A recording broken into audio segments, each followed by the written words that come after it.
Hi, everyone.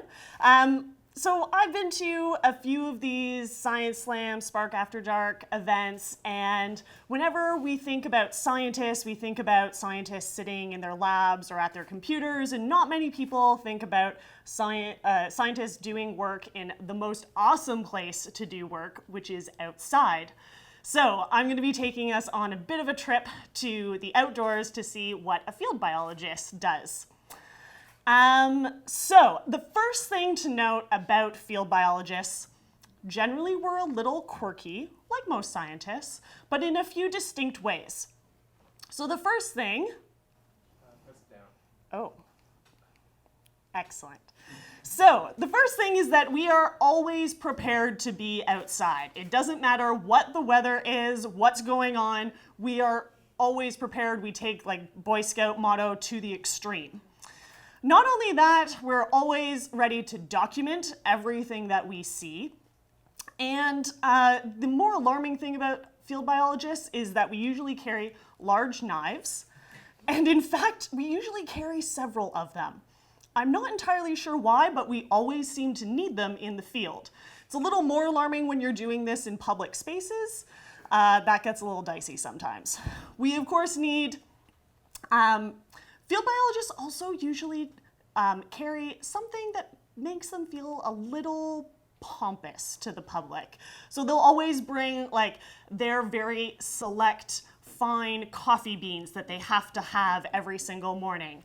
I've seen elaborate traveling spice kits for their dinner in the evening. There's always something that makes them a little bit odd. And of course, we need to carry something that we can put all of these things in. There's at least one article of clothing that makes you question their hygiene a little bit. A bandana, like cloth that they keep in their pocket. You don't quite know what they use it for.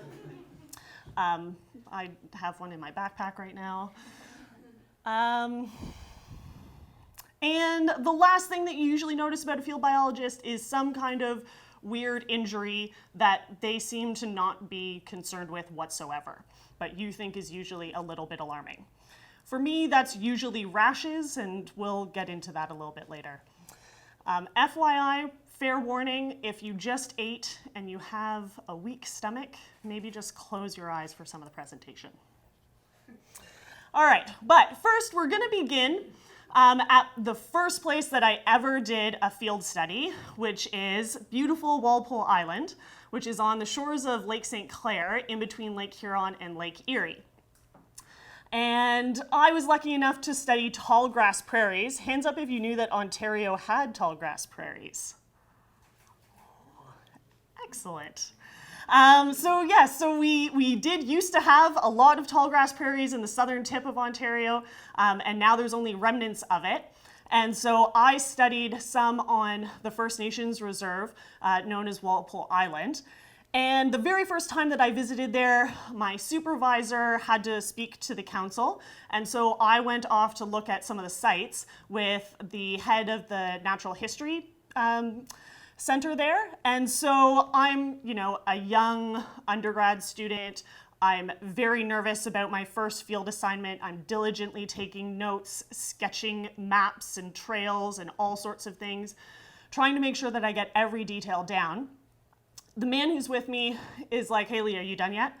I was like, "Oh, I'm so sorry. Like, are we in a rush? Like, what time do we have to get back?" And he's like, No, it's fine, whatever, but like, over there. And I look behind me, the entire field is on fire, and it's slowly encroaching towards us.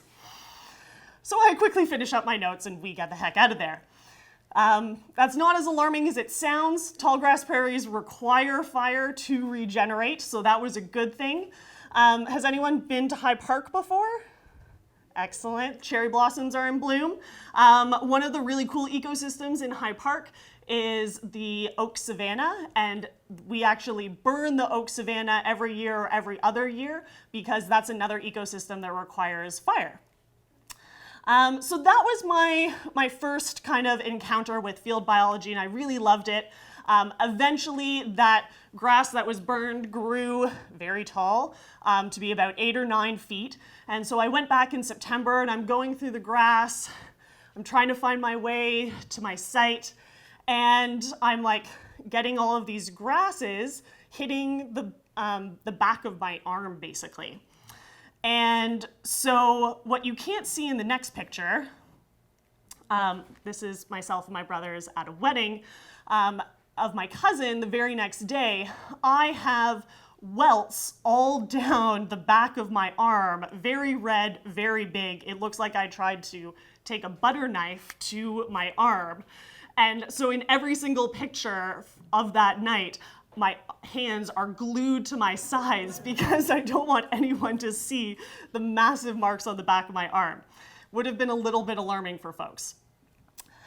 So I unfortunately realized that I'm very allergic to a lot of things outside, and that was just the beginning. Meet my nemesis. Anyone know what this is? Poison ivy, yes, okay. How many leaves does poison ivy have? 3. Now, I don't want you to be afraid of all plants that have 3 leaves, so we're gonna take a quick look at what poison ivy actually looks like. It's always arranged in the same way. There are 2 leaves that are directly across from each other, and then a 3rd leaf that comes out from the middle. So we have the 2 leaves directly across from each other. The 3rd one comes out from the middle. Cool? Strawberry also has 3 leaves, but it's delicious and lovely, and so I don't want you to be afraid of strawberry. So yes, this is indeed my nemesis. The first time I got poison ivy, I was in high school, and it got all up my right leg and half of my left leg. It swelled up basically to one giant blister.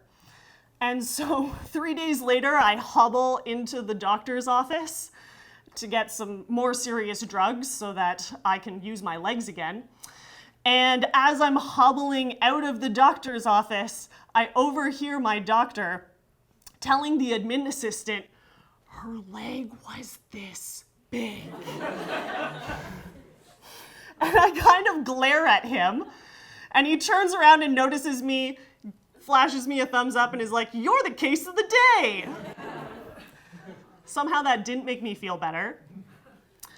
Just in case you didn't believe me, and this is the part where people with the weak stomachs close their eyes, this is what I look like when I get poison ivy. I kind of switch, I gloss right over the itchy rash stage, and I go right to 2nd-degree burns with blisters all over the place. So this was after a planting last April, and poison ivy hadn't even leafed out yet. I was just digging where poison ivy was going to be later in the year. And I, of course, hit all of the spots that had the stems and the roots in them, which also have the oil that most people are allergic to. Not all people are allergic to poison ivy. There's a small percentage of the population that isn't. I don't suggest that you try that out. But I do know a few fortunate few who are more or less immune to it or just not allergic to it. But, lots of fun things do happen in the field. Like the time I was in Nova Scotia and I found a completely intact turtle shell. It was so beautiful. And it even had notches in it, which was really cool because it meant that I could send the code for that turtle shell to a researcher at Acadia University to figure out which individual that was. And so they put notches in the outside of the shell, and the way that the shell is numbered gives it a unique code. And so I'm able to give that code to the researcher, and they're able to tell me who that turtle was and where they lived and everything that we know about them. So that was really cool. The story of how I came to find the turtle shell is maybe not as fun. I was sent to do some surveys with 2 botanists, and I had never met them before. These were like really smart, really talented guys. And so again, I'm in kind of my first job after grad school, super eager, really trying to impress these guys.